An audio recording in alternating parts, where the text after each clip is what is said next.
ஓம் சக்தி, குருவே சரணம், தாயே சரணம். இன்றைக்கு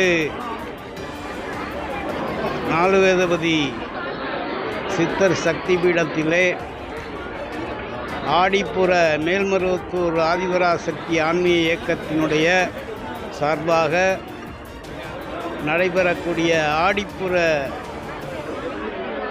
கஞ்சி வார்ப்பு பாலபிடேக நிகழ்ச்சியிலே மிக சிறப்பாக அதை நடத்தி நிறைய மக்கள், அதுவும் குறிப்பாக நடுத்தர மக்கள், ஏழை மக்கள் கலந்து கொள்கிற ஒரு பெரிய வாய்ப்பை நாம் ஏற்படுத்தி இதை நடத்தி கொண்டிருக்கிறோம். இந்த பெருமிதத்திலே நான் இதை பேசுகிறேன். ரொம்ப ஒரு மக்களுக்கு பயன் தரக்கூடிய ஒரு நிகழ்ச்சி. அதுவும் மேல்மருவத்தூர் அடிகளார், நாங்கள் எல்லாம் அம்மா என்று சொல்லக்கூடிய அடிகளார் அவர்களுடைய உளப்பூர்வமான கடைசி வரையும் அவர்கள் வாழ்ந்து காட்டியது எதற்காக உழைத்தார்கள் என்றால், ஆன்மீகம் அடித்தளத்து மக்கள், நடுத்தர மக்களுக்கு பயன்படுமாறு இது அமைய வேண்டும் என்றுதான் அவர்கள் அதை விரும்பியது. உயர்குடி மக்கள், வசதி உள்ளவர்களுக்கு உள்ள ஒரு ஆன்மீகம், அவர்கள் அதை அனுபவித்து வந்தது காலங்காலமாக.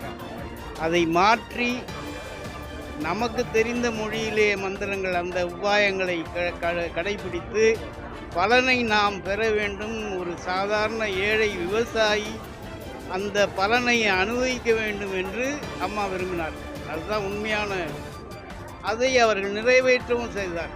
அதில் ஒன்றும் சந்தேகமே கிடையாது. இன்றைக்கு சாதாரண ஒரு விவசாயி, ஒரு ஒரு ஒரு சாதாரண ஏழை கூலிக்காரன், அவன் போய் இன்றைக்கி மருவத்தூரில் கருவறைக்கு பின்னால் உட்காந்து தியானம் பண்ணுறான்னா பெரிய பெரிய மாறுதல், பெரிய அதில் என்ன தியானம் பண்ணுறாருன்னா, அவருக்கு அந்த ஏழை குடிமகனுக்கு ஒரு அமைதி கிடைக்கிறது மனசு.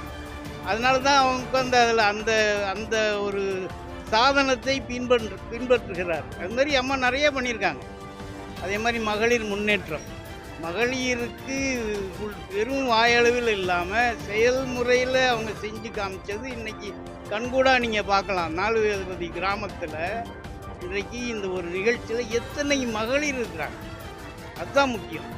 இவ்வளவு மகளிரை இவ்வளவு ஒரே விதமான ஆடை உடுத்தி ஒரே மந்திரத்தை சொல்லி அதை செய்ய வைத்தது அடிகளார். இது பெரிய சாதனை. உலகம் முழுக்க இன்னைக்கு உயர்ந்து பாராட்டணும்னா இதுதான் சொல்லணும். சாதாரண செய்ய முடியாது. அவர்கள் எப்படி அதை செய்தார்கள் என்றால் அதுதான் நாங்கள் அவதாரம்னு சொல்கிறோம். தெய்வ சக்தியால் தான் இது முடியும். இன்றைக்கு 6000 மன்றங்கள் இருக்குது. இப்போ இது பீடம், கருவறையில் அம்மனை வச்சது பீடம், படம் வச்சு வழிபட்ட மன்றம். இன்றைக்கு கிட்டத்தட்ட 7000 மன்றங்கள் நம்மகிட்ட இருக்குது உலகம் முழுக்க. இந்த பீடம் தஞ்சை மாவட்டத்தில் 3 பீடம் இருக்குது. நாலுவேதபதி முதல் பீடம்.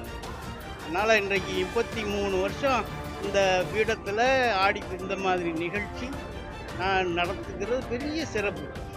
இதில் என்ன விசேஷம்னா, ஏழை மக்கள், நடுத்தர மக்கள் பெருமளவில் பங்கு கொள்கிறார்கள். இந்த விழா எப்போ வரும்னு எதிர்பார்த்து அவர்கள் இதில் பங்கு கொள்ளுகிறார்கள். ஒரு குழுவாக, குரூப்னு சொல்லுவோம், குழுவாக, கிராமமாக குழுவாக, மன்றங்கள் மூலமாக ஒரு அமைப்பாக இங்கே இதில் கலந்துக்கிறாங்க. பெருத்தவர்களுக்கு மன நிம்மதி கிடைக்கிறது. அம்மா சொல்லுவாங்க, கஞ்சி எடுத்தால் கஞ்சிக்கு அலையாமல் இருக்கலாம் மகனேம்பாங்க. ஒரு தடவை நீ கஞ்சி எடுத்தீங்கன்னா அந்த வருஷம் முழுக்க உன் சாப்பாட்டுக்கு நான் பொறுப்பிடாங்குதம்மா. அது இதெல்லாம் ஒரு நம்பிக்கை தான். கஞ்சி எடுத்தால் சாப்பாடு எப்படி வரும்னு கேள்வி கேட்கக்கூடாது, வருது. அதனால தான் இன்றைக்கி இவ்வளோ கூட்டம். போன வாட்டி 5000 இது கலையம் இருந்தது, இன்றைக்கி 6000 கலையம் வருது. எப்படி அது வளர்ச்சி இருக்கா இல்லையா? இதுதான் நம்ம சொல்கிற பாயிண்ட். ஆக ஆன்மீகத்தில் பிடிப்பு இருக்குது. பிடிப்பை ஏற்படுத்துகிறது அடிகளார் ஆதிபராசக்தி இயக்கம். அவ்வளோதான், வெரி சிம்பிள். இது ஆக வளர்ச்சி ஒவ்வொரு நாளும் கிராஜுவலாக மெல்ல மெல்ல வளர்ச்சியை நாம் உண்டு பண்ணிக்கிறோம். ஒரு நம்பிக்கையை உண்டு பண்ணுகிறோம். அவர்களுக்கு நல்லது நடக்கிறது. உதாரணத்துக்கு குடும்பத்துக்கு மாத்திரம் நம்ம சொல்லலை. இது ஒரு ஒரு நாட்டிற்கு நல்லது, சூழலுக்கு நல்லது, விவசாயத்துக்கு நல்லதுங்கிற அடிப்படையில் கூட அம்மா நிறைய செஞ்சுருக்காங்க. இந்த உதாரணத்துக்கு நிறைய பண்ணியிருக்காங்க. உதாரணத்துக்கு இந்த முறை மேட்டூர் அணை நிரம்பியது எந்த ஒரு வாய்ப்பே இல்லாத கர்நாடகாவில் மழைக்காலம் பொய்த்து போச்சு, மழை இல்லை, அவங்க டேமெல்லாம் வற்றி போச்சு. குடி தண்ணீருக்கே அவர்கள் கஷ்டப்பட்ட நேரம் ஒரு மாதத்துக்கு முன்னாடி. நம்ம அதே நேரத்தில் மேட்டூரில் 30 அடி தண்ணி நாங்கள் போய் வேள்வி பண்ணுறோம் அம்மா சொல்லி.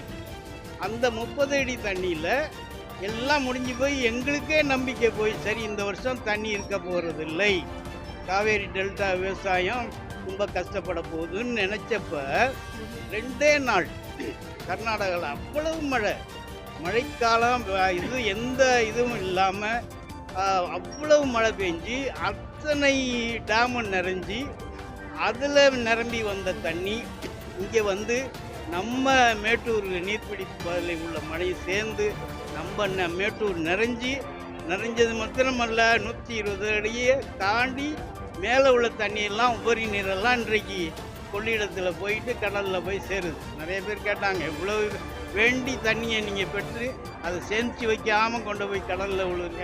அது ஒரு வேறு வழி இல்லை. நீ வர காலங்களில் வருகின்ற அரசாங்கம் இதிலெல்லாம் கொஞ்சம் கவனம் செலுத்தி இந்த தண்ணியை சேமிக்கணுங்கிறது ரொம்ப அவசியம். ஏன்னா காசு கொடுத்து எதையும் வாங்கிடலாம், தண்ணி வாங்க முடியாது. பக்தியால் மட்டுமே தண்ணியை பெற முடியும். அதுதான் ரொம்ப முக்கியமான விஷயம். இந்த தண்ணி இவ்வளவு தண்ணியும் எங்களுடைய சக்கரம் போட்டு அதுக்குன்னு சில வேள்வியெல்லாம் முறையெல்லாம் இருக்குது, அதெல்லாம் பண்ணதுனால இன்னைக்கு வந்துச்சு. அதனால் 2 நாளில் இவ்வளவு தண்ணீரை வேறு யாராலையும் கொடுக்க முடியும். தெய்வ சக்தியால் மட்டுமே இதை கொண்டு வரணும். அதுதான் நம்ம பண்ணி காமிச்சிருக்கோம். இது இப்போ இல்லை, எத்தனையோ தடவை அம்மா பண்ணியிருக்காங்க. ஒரு தடவை மேட்டூர் அணைய எங்கேருந்தும் தண்ணி வரல, மேட்டூரை சுற்றி மழை பெஞ்சே நினச்சிது. அதை சொல்லியும் செஞ்சாங்க. இந்த முறை நான் மழை பெய்தே உன்னுடைய அணையை நிரப்புவேன் அம்மா சொன்ன வார்த்தைகள். நல்ல சார், எதுக்கு அதெல்லாம் சொல்கிறேன்னா, மக்களுக்கு நம்பிக்கையை, தெய்வ ருசியை ஊட்ட வேணும்.